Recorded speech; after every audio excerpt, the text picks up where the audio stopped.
طلع عليكم في المسكن، ها هو جاي، ها هو جاي مول الكنز. ايوب وكي داير الامور؟ انا ما يرام. الحمد لله. عجبتك دبي؟ والله بالسناز. تقدمت هذه العائلة بشكوى رسمية اتهمته فيها بانتهاك حرمة ممتلكاتها الخاصة، وكمان اتهموا بأنه التصوير بدون إذن، وأنه زعم أنه العثور على كنز داخل أرض بتعود لهم. السلام عليكم ومرحبا بكم في فيديو جديد. وفي هذا الفيديو جينا نكشفوا الحقيقه ديال بن نسنس مع الكنز اللي لقاه، واش فعلا تشد في الحبس 4 ايام ورا ما لقى هذا الكنز. كملوا الفيديو معايا حتى الاخر، فراه غادي نطرقوا لجميع التفاصيل وغادي نكشفوا الحقيقه اللي غفل عليها بن نسنس. 3 شهر 7 2025 كيف العاده المغامر المغربي بن نسنس غادي يبوستي فيديو بعنوان وجدت كنز في قصر جنرال بوهالي. باختصار الفيديو فيه بن نسنس كيدور في واحد القصر مهجور وكيقول بانه كيقلب على الكنز. المهم في بداية الفيديو كيبان لنا المغامر ديالنا كيستكشف في ديك البلاصه وكيقول بانه غادي يجيب ديك لاباراي اللي كتقلب على الكنوزه والمعادن. صافي غادي يحضر بالنسنس ديك لاباراي وغادي يبقى يدور في ديك البلاصه وكيقلب. من بعد ما دوز مده طويله وهو كيقلب غادي تقطع الفيديو وغادي تعاود وغادي يبان لنا بالنسنس في واحد البيت فيها الزليل، وعلى ما كيقول بانه طلعت ليه شي اشاره تم.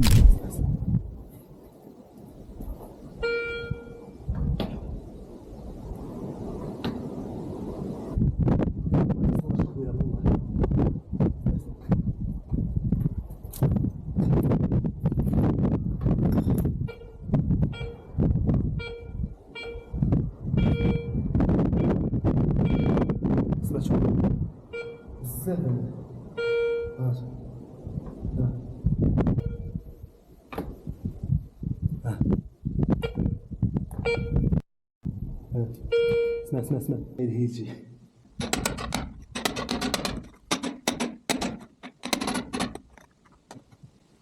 هنا غادي تكون اول حقيقه خرجت على بن نسنس وتقدروا تكونوا لاحظتوها. شوفوا معايا البلاصه فين طلعت ليه ديك الاشاره في الزليج، وشوفوا البلاصه فين حفر، فراه ماشي شي مسافه قصيره، فراه بعيد بزاف. وهذا اول دليل كيدل لنا بان بن نسنس شد داك الكنز واللي نقدروا نسميوه قصدير، جا من مور داك الزليج حفر فيه وحط فيه داك الشيء على اساس انه لقاه. وها هو هذا السيد غادي يكشف لنا 90% من الحقيقه ديال داك الكنز. دابا غندور لكم اللي باش غتخرج دابا من تما لهنا. شوف هاد الحجره هذيك الباقي راه كبيره على هاد الحجره. شوف ها هاد الحجره وما غاديش تخرجها من تما.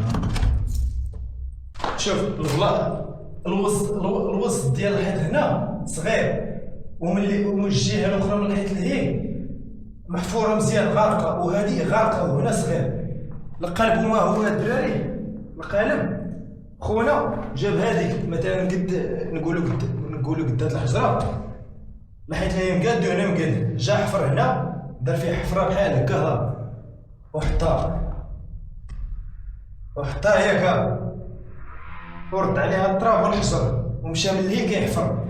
المهم كاع هادشي اللي قال هاد السيد وهادشي اللي قلت نعتبروه والو فري لقى الكنز. اجي نرجعوا فلاش باك من بدايه الفيديو نسمعوا شنو قال بن نسنس. انا غادي نسولوا لكم شحال هادي اخي بن نسنس ما لحتي فيديو في يوتيوب؟ تقريبا 7 شهور ما حطيتش شي فيديو، 7 شهور ما حطيتش شي فيديو. دخلت عليكم بالله واش غادي يلقى بحال هاد الكنز 4 شهور هادي وباقي كيبوستي فيديوهات في اليوتيوب وطمع في الادسنس؟ ماشي الفيديو واحد اللي بوسطا ولا جوج، فراه 5 د الفيديوهات زعما مور ما لقى هاد الكنز. المهم نكملوا الفيديو نشوفوا بن نسنس شنو دار فاش خرج داك الكنز. صافي من بعد ما خرجوا غادي تقطع الفيديو وغادي يديها للدار، وهنا كلشي غادي تصدم من داك الشيء اللي لقى. اول حاجه غادي يبينها لينا بن نسنس هما 2 مخطوطات فرعونيه، حيث انه كيقول بانهم مرسومين بالذهب. ولكن السؤال هنا هو شنو جاب المآثر الفرعونيه من مصر حتى المغرب وبالضبط اقليم ازيلان؟ المهم عاوتاني الا لاحظتوا مزيان بدوك المخطوطات كيبانوا جداد بحال الا تصاوبوا غير البارح.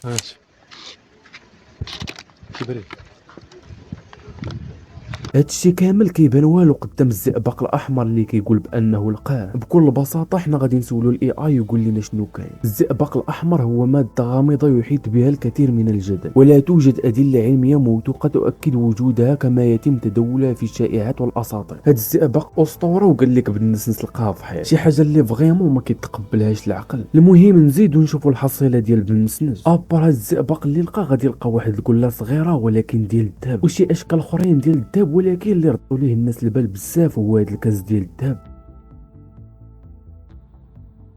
صافي هنا غادي تكشف الحقيقه ديالو، حيث ان كل شكل كيقول بانه لقاه كيتباع غير في اي باي. صافي من مور هاد البوستات اللي تحطوا على بالنسنس غادي تمشي المصداقيه ديالو نهائيا. المهم الامر ما غاديش يوقف هنا، حيث انه كاينين شي مقالات كيقولوا بان العائله ديال القائد الراحل البشير البوهالي غادي يتقدموا بشكايه ضد بالنسنس، وغادي يتهموا في هاد الشكايه باللي دخلوا الضيعه ديالهم بلا ما ياخذ الاذن نهائيا. ماشي غير هاد الشيء، بل وبدا كيخرب في الممتلكات ديالهم، يعني بين قوسين كيشفر الممتلكات ديالو، وبزاف ديال الحوايج اخرين خايبين واللي يقدروا يديو بالنسنس للحبس. قدمت العائلة اللي بتملك العقار اللي طلع منه بن نسناس اللي هو بيقول طلع منه الكنز يعني حقه هذا، تقدمت هذه العائلة بشكوى رسمية اتهمته فيها بانتهاك حرمة ممتلكاتها الخاصة، وكمان اتهموه بأنه التصوير بدون إذن، وأنه زعم أنه العثور على كنز داخل أرض بتعود لهم. المهم من مور هاد المقالات اللي خرجوا غادي يخرجوا شي اشاعات اخرين بانه تشد في الحبس. شنو قالك؟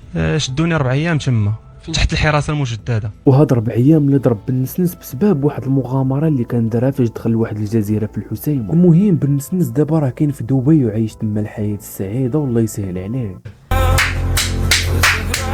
والله بالنسنس غادي يبقى ديما بالنسنس، ما كاينه حتى حاجه غتبدلو. انا بقى ديما انسان في عقلو فقير، ديما انسان عادي متواضع مع كل شيء. شكرا لكم بزاف. القلوب فيها الخير، اللي قلبوا فيه الخير غيوصل. بغي الخير لغيرك، ربي يرزقك الخير.